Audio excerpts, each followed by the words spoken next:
Hello friends, welcome to my channel Dear Life. So once again I am back for some new insights and new information for all of you. So how many times this happens in the life that we go through a very different phase which was unexpected, and many times this happens that we are unable to decide anything, and जो एक feeling होती है ऐसे time पर जो कि हम कुछ डिसाइड नहीं कर पाते हैं, या फिर अगर आप सोचते हैं कि मुझको ये करना है, मुझे ये नहीं करना है, तो हमेशा याद रखिए दिमाग में दो थॉट आते हैं. There are two type of thoughts. Number one, कि जब भी कोई काम आपको करना होता है तो आपके मन में थॉट आता है कि ये काम कर लिया जाए.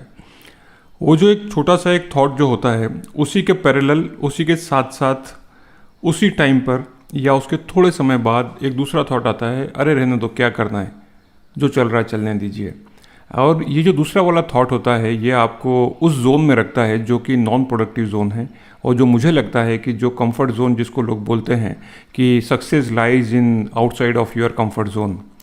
तो recently I met one of my friend who is a freelancer and we had a very good discussion. तकरीबन हम लोगों ने 1 घंटे के आसपास बात करी. तो उन्होंने एक बड़ी सी अच्छी बात बोली कि when I started my freelancing career after having 25 years of corporate services, then he said कि जिस समय आप कॉलेज में होते हैं, तो जब आप नए नए कॉलेज में होते हैं तो आप सोचते हैं कि आपको क्या करना है.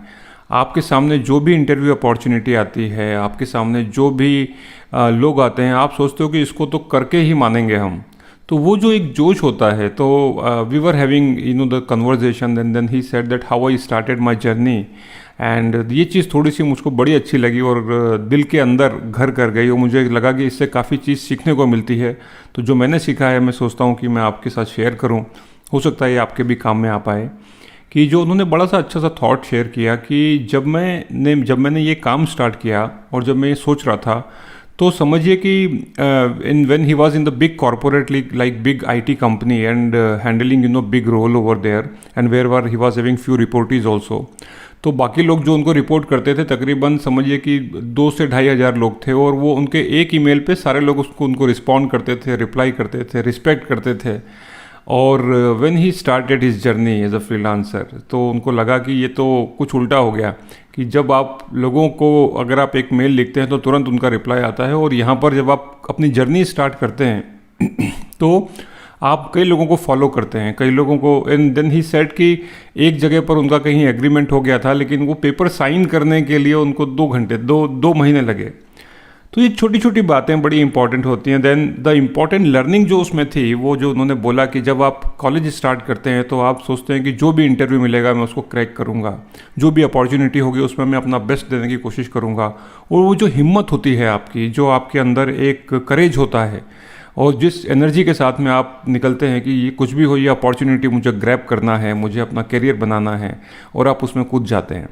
तो देन ही सेड कि अगर मैंने ये जर्नी स्टार्ट करी तो with that mindset, and this is very difficult to bring that mindset into you, because अगर उस समय के बाद में आप काफ़ी सारी जर्नी कर चुके होते हैं, आप एक बहुत ज़िंदगी के एक मुकाम पे पहुंच चुके होते हैं. इसमें बहुत सारा कुछ ऐसा होता है कि जो आपके जो एक्सपीरियंसेस हैं वो आपके बीच में हो सकता है कि आपको ये सब करने से, इस माइंडसेट में पहुंचने से हो सकता है एक हर्डल पैदा करें, एक रुकावट पैदा करें. तो अगर मेरे मन में ये थॉट आया कि अगर हम दिन की शुरुआत भी इसी तरीके से करें तो कैसा हो, कि एक नया दिन एक नई अपॉर्चुनिटी लेकर के आता है, एक नया दिन एक नए अवसर लेकर के आता है, एक नया दिन नए लोगों से मिलने के और कुछ लोगों की ज़िंदगी में कुछ बदलाव लाने के लिए होता है.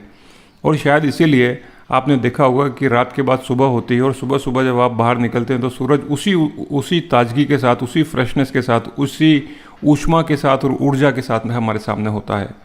तो दिन की शुरुआत अगर आप करते हैं तो आप इसी ऊर्जा के साथ में कीजिए. और वो जो माइंडसेट है आपका, वो माइंडसेट बड़ा इंपॉर्टेंट माइंडसेट है कि आप बिगिनर वाला जो माइंडसेट है, that is called, robin Sharma उसको बोलते हैं कि दैट वाइट बेल्ट मेंटेलिटी. जब आप कराटे सीखते हैं तो सबसे पहला जो बिगिनर वाला जो बेल्ट होता है, वाइट बेल्ट मेंटेलिटी, तो उसके साथ में हम जीवन की शुरुआत करें तो मुझे लगता है कि जीवन जीना बड़ा अच्छा होता है. And life always throws a challenge in front of you. How you play with that आप उस स्टोन को जो आपके ऊपर फेंका गया है उसको आप कैसे समझते हैं। कुछ लोग उसको सामने रख कर के ब्रिज बनाते हैं और उसके ऊपर चलना शुरू कर देते हैं। And that's what you know, there is a opportunity in every adversity. तो मुझे आशा है कि मेरा ये छोटा सा सेशन आपको पसंद आया होगा। और चैनल को सब्सक्राइब कीजिए अगर आपने नहीं किया है तो। काफ़ी सारी बातें मैं करता हूँ, काफ़ी सारी स्टोरीज़ के बारे में बात करता हूँ। There are many more things for you and possibly मुझे लगता है कि ये चीज़ें अगर आप देखेंगे, अगर आप इन वीडियोस को देखेंगे तो आपको कुछ ना कुछ सीखने को मिलेगा और ज़िंदगी में आप एक विजेता के रूप में, और आपको कम से कम अंदर से बड़ी संतुष्टि होगी कि हाँ मैंने ये किया। Thank you so much for watching.